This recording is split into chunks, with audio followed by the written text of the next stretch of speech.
Hey y'all, it's Laura and welcome back to a new series. This one's all about embellishment clusters, which is something that has been highly requested. So this is a quick 6-video series and I'm going to be going over the 5 types of embellishment clusters that I make the most often. And then the 6th video will discuss positioning of clusters, which is something that I know a lot of you have had questions about, and I have some very easy ways to think about how to put your clusters around your photos and around your layout in general. Now, I do find it easier to create playlists to keep all of these series intact in one place so you can find them easily. So if you go to my profile, and there's a little bar across the top that has home, videos, etc.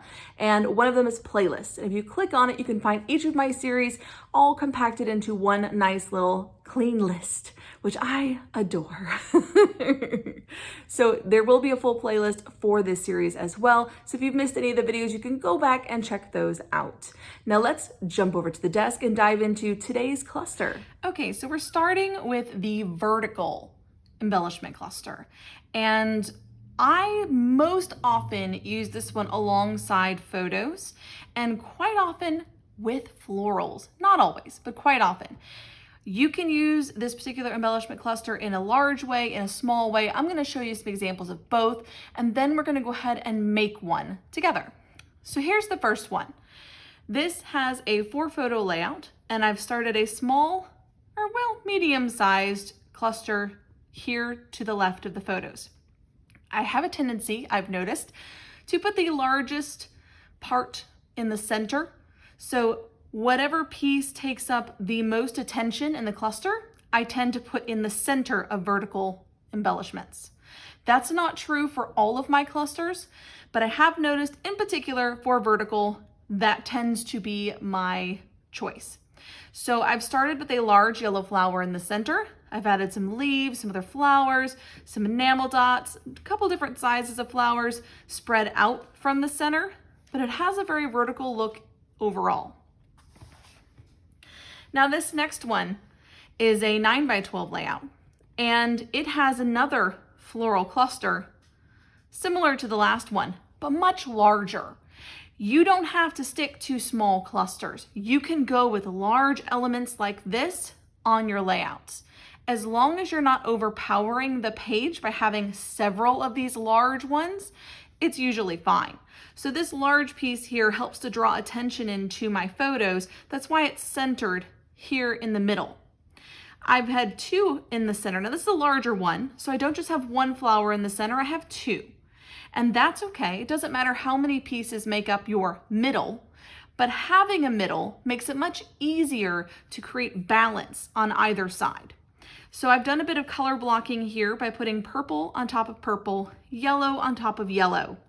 And I've concentrated the size to be about the same on each side. So it's a nice even balance on either side of the cluster.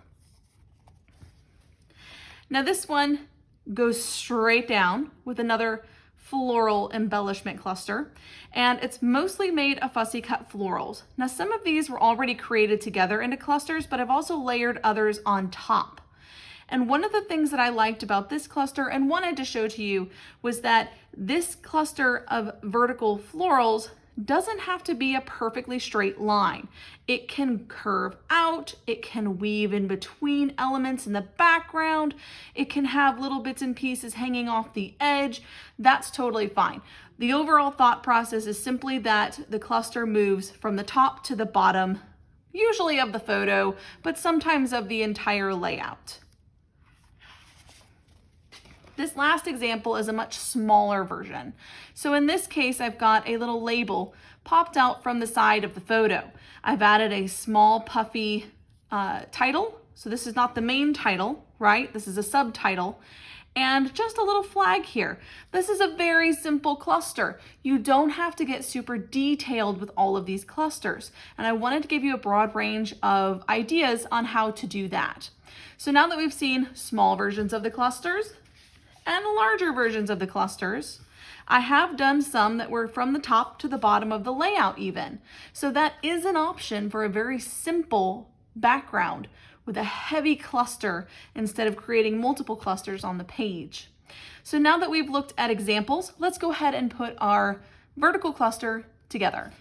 Okay, so for a vertical cluster, I don't always use a base. Quite often, I don't.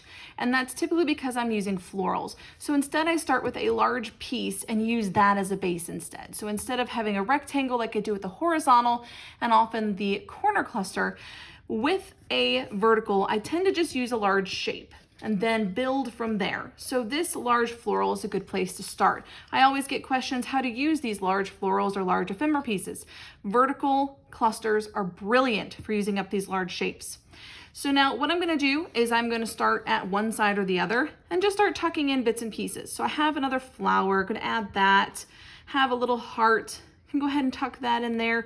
You want to fill in any gaps that you're creating along the way. So in this case, we've got ourselves a nice little vertical line going. I'm going to keep adding. So just keep adding layers, tucking things behind, on top and the bottom. Try not to go too far to the sides because again, this is a vertical cluster. And so you want to keep it fairly narrow width-wise. Then you can come in with a little heart here at the bottom and just keep building in this vertical line, okay? So you might continue to do things like little detail bits around the outside. This could be your cluster, and then you put little detail bits around the outside, those little punch shapes or enamel dots or splattering, things like that. Now, here's another example. I've shown you quite a few florals in this design, but there's other options as well. We can do the same thing with simple shapes. So we have circles, and you just start building. So you start with one, the largest one here in the center, and you just start building. You start pulling in more and more circles. So here I found a larger circle. So let's go ahead and pull that one in as our first. Maybe that's your journaling spot, right? And so you just start building. You just start adding on bits and pieces, but keep that vertical shape. Okay, so now that I have my basic shape, I've got 3 circles here. I can come and fill in the blanks with smaller circles. So I just kind of tuck them into the gaps in between around the edges here, and they add a little bit of extra detail to my clusters. You can tuck them underneath, you can tuck them on top, however you like. And you see how that adds just a little bit more interest and detail to that vertical line. Now this can be as complicated or as simple as you like it to be. You can simply create a vertical cluster with smaller shapes. I don't do small shapes quite as often, but sometimes they do work. And this is where using a base can come in handy. So I could use this long strip as a base, can go ahead and pile this slightly off kilter, and then just start adding onto it, kind of building up down the line of your base. So here we go. We've got ourselves a vertical cluster.